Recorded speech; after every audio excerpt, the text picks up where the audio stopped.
আসসালামু আলাইকুম প্রিয় শিক্ষার্থী বন্ধুরা, আজকে আমরা আলোচনা করব অষ্টম শ্রেণীর গণিত নিয়ে।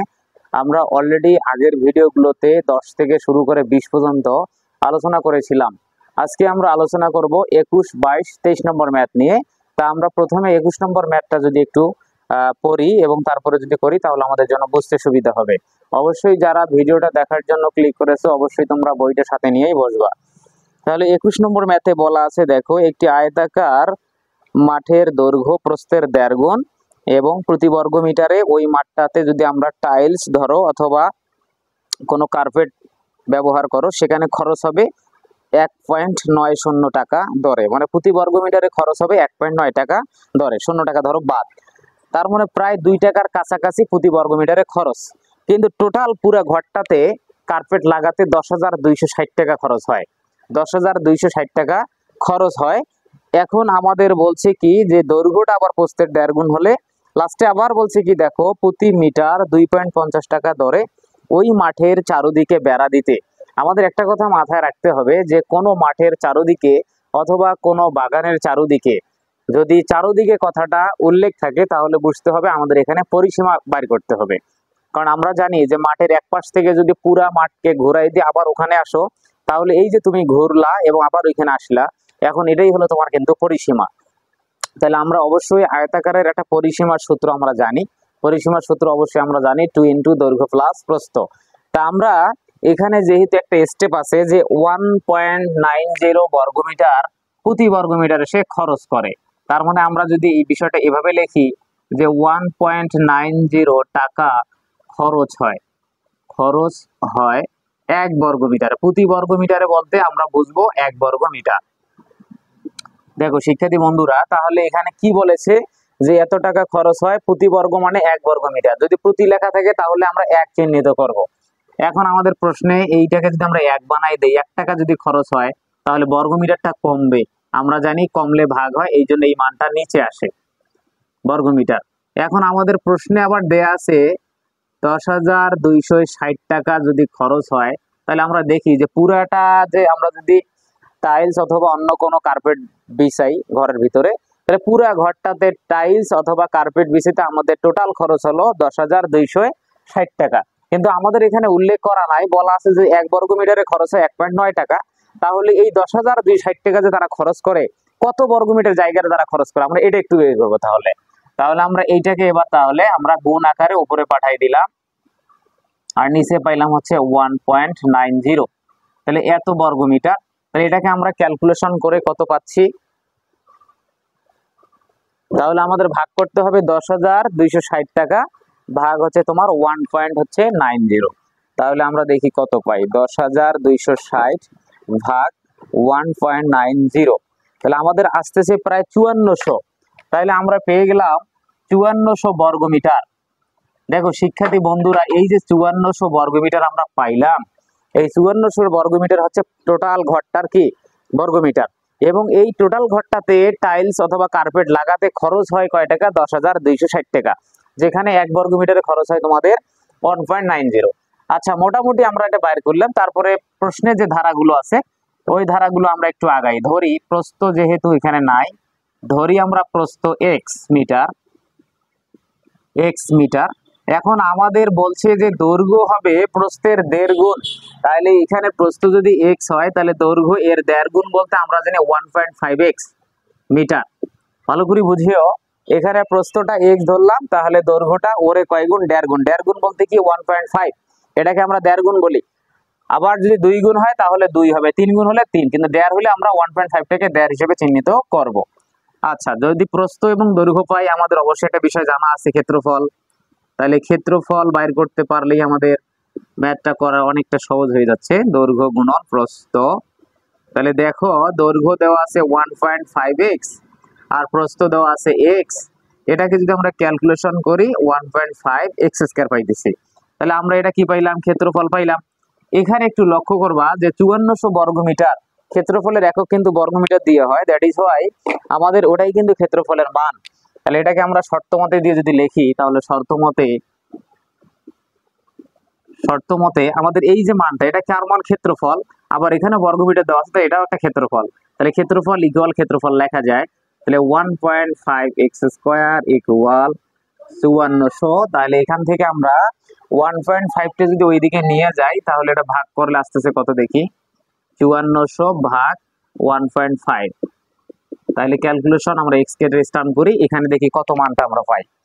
তাহলে 5400 ভাগ তোমার আছে 1.5, তাহলে পাইতেছি 36। তাহলে ভাগ করে পাইলাম আমরা 3600, এটাকে ক্যালকুলেশন করে আমরা পাবো হলো 60 পাবো। তার মানে দেখো শিক্ষার্থী বন্ধুরা, এক্স এর মান আমরা পেয়ে গেলাম 60। এখন এক্স এর মান কি ধরেছিলাম আমরা, প্রস্থ ধরেছিলাম। দ্যাট ইজ আমরা লিখতে পারি যে এক্স এর মান যেহেতু 60, তার মানে প্রস্থ 60। তাহলে আমরা লিখি এখন, তাহলে প্রস্থ পেয়ে গেলাম, তাহলে প্রস্থ 60 মিটার। তাহলে দৈর্ঘ্য কত, তাহলে দৈর্ঘ্য তো বলছে কি 1.5 গুণ, তাহলে 1.5x ইকুয়াল 1.5 আর এক্স এর মান দেওয়া আছে 60, তাহলে আমরা জানি অবশ্যই 90 হবে।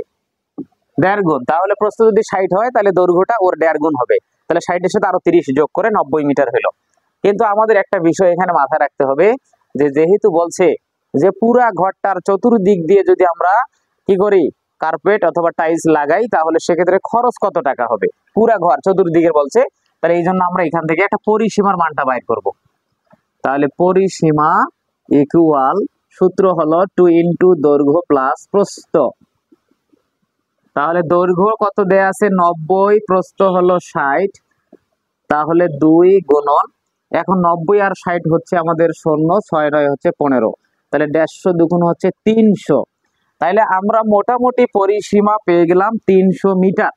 কিন্তু প্রশ্নে আবার বলছে যে 1 মিটারে খরচ, তার মানে প্রতি মিটারে খরচ হয় 2.50 টাকা, তার মানে 2.5 টাকা করে প্রতি মিটারে খরচ হয়, কিন্তু আমরা পাইছি 300 মিটার।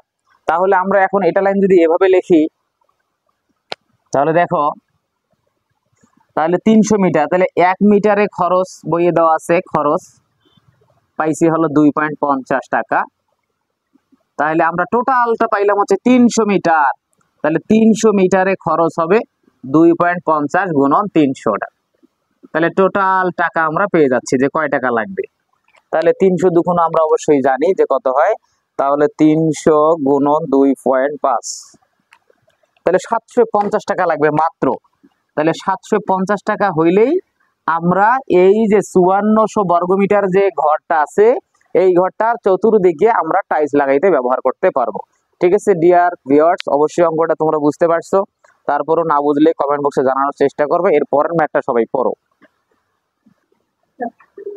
আচ্ছা, এরপরে আমরা 22 নম্বর ম্যাথ নিয়ে আলোচনা করার চেষ্টা করব। 22 নম্বরে বলা হয়েছে, দেখো যে একটা ঘরের কার্পেট দিয়ে মুড়তে, অর্থে মোড়াতে অথবা মুড়তে, আমরা সাধারণত শীতকালে কিন্তু আমাদের এই ঝামেলাগুলো হয়। আমরা জানি যে সবার বাসা বাড়িতে যারা হচ্ছে পাকা ফ্লোর, তারা বেশিরভাগে কার্পেট ব্যবহার করে শীতকালে। তো এখন শীতকালে কার্পেটের একটু দাম এই জন্যই বেশি হয়, কারণ কার্পেট মানুষ ইউজ করে, সামনে শীতকালটা কি very coming, that is Y এটার ইউজ বেশি। তা আমরা যারা দেখতেছি ভিডিওটা, অবশ্যই তোমরা যদি কার্পেট কিনতে চাও, তাহলে কার্পেটের মাপজোক হিসাব কত টাকা খরচ হবে এটা একটু বুঝে শুনে আজকের ম্যাথটা আমরা করব।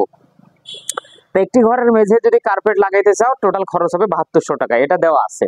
কিন্তু ঘরটার প্রস্থ আছে 3 মিটার, কম হলে তাহলে 576 টাকা কি হবে, খরচ কম হবে। তাহলে আমরা এই স্টেপটা এভাবে যদি সাজাই নেই, তাহলে 3 মিটার দেয়া আছে তোমাদের প্রশ্নে, প্রস্থ 3 মিটার কম হলে এত টাকা খরচ হয়। তাহলে 3 মিটার কম হলে খরচ হয় 576 টাকা। তাহলে 576 টাকা 3 মিটারে কম হলে, কি কম হলে, আমাদের এখানে আরেকটা বিষয় অ্যাড করলে আরো ভালো হয়, প্রস্থটা দিয়ে যদি দাও আরো ভালো হবে। 3 মিটার প্রস্থ, তাহলে 3 মিটার প্রস্থ যদি ইউজ করো অনেকটা আরো অঙ্কটা স্মুথলি হবে আর কি। তাহলে 3 মিটার প্রস্থ কম হলে খরচ আবার হয় কত, 576 টাকা। তাহলে এখন দেখো ডিয়ার স্টুডেন্ট, তুমি যদি এবার 1 মিটার প্রস্থর হিসাবটা আসো, তাহলে 1 মিটার হলে অবশ্যই কম হবে, কম হলে ভাগ, তাহলে এটাকে 3 দ্বারা ভাগ করলাম, দেখি 576 কে 3 দ্বারা আমরা ভাগ করি, তাহলে 576 ভাগ 3, 192 হচ্ছে, তাহলে আমরা 192 দিতে পারি এত টাকা। এখন আমাদের প্রশ্নে বলা আছে যে 7200 টাকা লাগে, তাইলে এত টাকা হচ্ছে প্রস্থ কয় মিটারে? 1 মিটার প্রস্থের মধ্যে হয় এই টাকাটা 192, আর 3 মিটারে হয় 576 টাকা, আর 192 টাকা কয় মিটারে? 1 মিটারে। তাহলে আমরা এটা যদি এভাবে ঘুরে লিখি, 192 টাকা খরচ প্রস্থ যখন 1 মিটার। এখন আমাদের প্রশ্নে 1 টাকা যদি আমরা নিয়ে আসি তাহলে কম হলে ভাগ। এখন আমাদের বইয়ে দেয়া আছে 7200 টাকা টোটাল ঘরটা মুড়তে, তাহলে 7200 টাকা ভাগ হয়ে উপরে গিয়ে গুণ হয়ে গেল। তাহলে এটাকে এখন আমরা ভাগ করে দিই, 7200 ভাগ 192, তাহলে 7200 ভাগ 192, তাহলে আমরা পেয়েছি হচ্ছে 37.5 টাকা। তাহলে 37.5 টাকা, সরি এত মিটার। তাহলে কত মিটার হইলো আমাদের? অবশ্যই 37.5 মিটারে খরচ হবে এই 7200 টাকা। তার মানে এখানে স্পষ্ট একটা জিনিস, 1 মিটারে তোমার প্রস্থ যদি 1 মিটার হয় সেজন্য খরচ হবে 192 টাকা। তাহলে তোমার ঘরটা তুমি ভালো করে মেপে দেখবা, যদি প্রস্থ 1 মিটার হয় তাহলে ওই অনুযায়ী তোমার টাইলসের দাম অনুযায়ী তোমার আসবে কত টাকা? 37.5 মিটার হবে টাইলস তোমাদের ঘরের মেঝেটা, আর টাকা খরচ করবে 7200 টাকা। তাহলে আমরা বলতে পারি যে 7200 টাকা সে যে খরচ করলো কত মিটারে? 37.5 মিটারে। আর 192 টাকা খরচ করে কত মিটারে? 1 মিটারে। এটাই হলো অ্যান্সার, আর কিছু না, খুব সহজ একটা ম্যাথ। এরপরের ম্যাথটা আমরা নিয়ে আলোচনা করার চেষ্টা করি, দেখি করি সবাই পরের ম্যাথে কি আছে।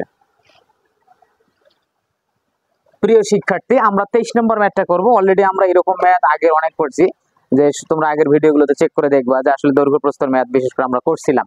তা আমরা ওই ম্যাথটা খুব ওইভাবেই করার চেষ্টা করব, যেখানে দেখো প্রশ্নে দেয়া আছে দৈর্ঘ্য হলো 80, তাহলে আমরা লিখলাম প্রস্থ হলো 60। এবার মান দেয়া আছে, এই জন্য অঙ্কটা সহজ। তাহলে আমরা জানি দৈর্ঘ্য প্রস্থ থাকলে আমাদের ক্ষেত্রফল বের করতে হয়, তাহলে আমরা ক্ষেত্রফলটা বাইর করে নেই। ক্ষেত্রফল ইকুয়াল দৈর্ঘ্য গুণন প্রস্থ, দৈর্ঘ্য গুণন প্রস্থ। তাহলে দৈর্ঘ্য 80, প্রস্থ হলো 60, তাহলে 6 4800 এত বর্গ মিটার।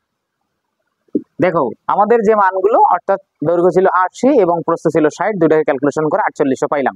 এটা পাইলাম অরিজিনাল ক্ষেত্রফল।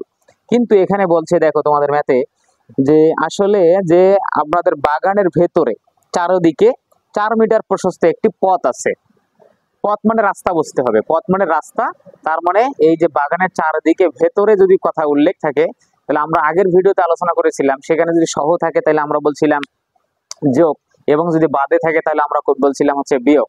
তো যেহেতু এবার ম্যাথটার ভিতরে দেওয়া আছে, এই জন্য আমরা এটা বাদে নিয়ে কাজগুলো করব। তাহলে আমরা কি বাদে লিখবো? অবশ্যই এখানে যেহেতু বাগানের কি দেওয়া আছে? পথ, তাহলে আমরা পথটাকে আমরা রাস্তা হিসেবে চিহ্নিত যদি করি, রাস্তা বাদে। রাস্তা বাদে গত ক্লাসের ম্যাথে আমরা করছিলাম রাস্তা সহ, তাহলে রাস্তা বাদে দৈর্ঘ্য।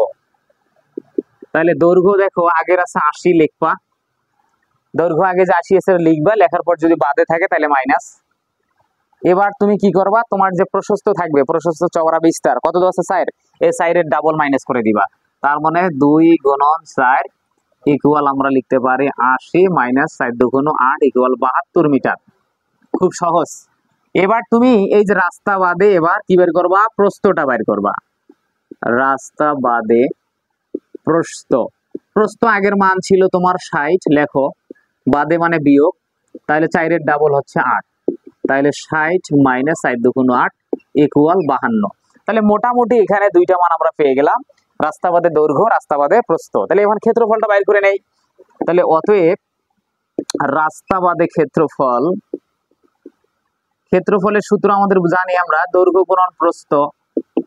তাইলে এবার রাস্তা বাদে দৈর্ঘ্য কত পাইছি লিখে দেই, 72 গুণন এখানে পাইছি 52, তাহলে এত বর্গ মিটার। এটাকে আমরা ক্যালকুলেশন করে দেখি কত পাইতেছি। তাহলে 72 গুণন 52, 3744, 3744 বর্গ মিটার আমরা পাইলাম। দেখো এখন রাস্তা বাদে আমরা এতটুকু পাইলাম, কিন্তু আমাদের প্রশ্নে বলছে যে কতটুকু পথ আছে। পথ মানে কি? রাস্তা আছে। তাহলে আমরা বলতে পারি যে পথের ক্ষেত্রফল, মানে রাস্তা কতটুকু এটা আমরা একটু বের করতেছি। পথের ক্ষেত্রফল, আগের পথ আমাদের ছিল হচ্ছে টোটাল বাইরে সহ হচ্ছে 4800, এবং ভেতর থেকে যে হিসাব করে যদি আমরা, তাহলে আসতেছে এই মানটা তাহলে এত বর্গ মিটার, তাহলে এটাকে আমরা ক্যালকুলেশন করে দেই কত আসে। তাহলে 4800 মাইনাস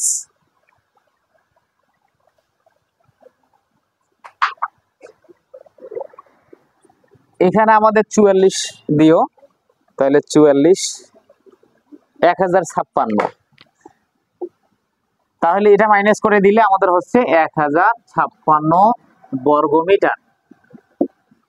তাহলে মোটামুটি আগের ম্যাথগুলো অবশ্যই তোমরা দেখবে, যারা দেখো না আগের ভিডিওটা দেখে তারপর আজকের ভিডিওটা ক্লিক করলে তোমরা আরো বুঝতে সুবিধা হবে, তারপর দেখে আগেরটা ব্যাক করে দেখে নিও। কিন্তু আমাদের প্রশ্নে কি বলছে এটা একটু যদি পড়ি আমরা, 23 নম্বরে একদম শেষে বলছে দেখো যে প্রতি বর্গ মিটারে তার 7.25 টাকা খরচ হয়। তার মানে 7.25 টাকা দরে খরচ হলে টোটাল কত টাকা খরচ হবে। তাহলে আমরা এখন লিখি, তাহলে যেহেতু 1 বর্গ মিটারে খরচ হয়, প্রতি মানে 1 বর্গ মিটারে খরচ আছে 7.25 বা 25 টাকা। 1 বর্গ মিটারে খরচ 7.25, এখন পেয়েছি আমরা 1056 বর্গ মিটার। তাহলে এটাকে যদি আমরা ক্যালকুলেশন করি তাহলে আমাদের আসতেছে, তাহলে 7.25 গুণন 1056 গুণন 7.25, তাহলে আমাদের পাইতেছি হচ্ছে 7656 টাকা, 7656 টাকা, 7656, এত টাকা টোটাল আমাদের কি হবে খরচ হবে। অর্থাৎ 1 বর্গ মিটার যদি রাস্তায় যদি আমরা রাস্তাটার ভিতরে যদি টাইলস লাগাই অথবা রাস্তাটা যদি আমরা মাটি কেটে ভরাট করি বা সে বেঁধে নেই, সেক্ষেত্রে আমাদের হচ্ছে যে খরচটা হবে সেটা খরচটা হবে আমাদের 7656 টাকা। তাহলে এটার চিত্রটা আমরা দেখতে পারি, ধরো বাগানের যেহেতু কথা বলছে, এটাকে ধরো বাগান, এই যে বাগানের ভিতরে দেখিও চিত্রটা দেখো সবাই, যে এটা হলো বাইরেরটাকে মনে করবা বাগান। তাহলে এই বাগানের দৈর্ঘ্য আছে 80 আর প্রস্থ আছে 60। তা বাগানের ভেতর দিক দিয়ে এইভাবে আবার টোটালি রাস্তা আছে একটা, এই রাস্তাটার আবার প্রশস্ত দেওয়া আছে 4 মিটার। 4 মিটার দেখো অনেকে তোমরা বোঝো না যে কেন 4-এর ডাবল যোগ করতে হয়, কেন বিয়োগ করতে হয়, এই বিষয়টা আমরা এখানে ক্লিয়ার করতেছি। দেখো একটা জিনিস ভালো করে বোঝো, এখানে প্রস্থ আছে একটা, প্রস্থ আছে 2টা, তাহলে প্রস্থ 2টা, এই জন্য 2টা প্রস্থ যদি আমরা যোগ করি তাহলে 4 4 8 হচ্ছে। আবার এখানে দৈর্ঘ্য দেখো হচ্ছে কত, 4 একটা এখানে 4, তাহলে দৈর্ঘ্য আছে 2টা, এই জন্য আমাদের 2টা দৈর্ঘ্য থাকার কারণে আমাদের ওখানে ডাবল হিসাব করতে হয়। তো ঠিক আছে, আজকে এই পর্যন্ত থাকবে, ভালো থাকো সুস্থ থাকো। পরবর্তী ভিডিওটা পাওয়ার জন্য অবশ্যই চ্যানেলটা সাবস্ক্রাইব করে রাখিও এবং শেয়ার করে দিও, এবং অবশ্যই কোনো সমস্যা হলে কমেন্ট বক্সে জানানোর চেষ্টা করিও। আজকে এই পর্যন্ত থাকবে, ভালো থাকেন সুস্থ থাকেন, আসসালামু আলাইকুম।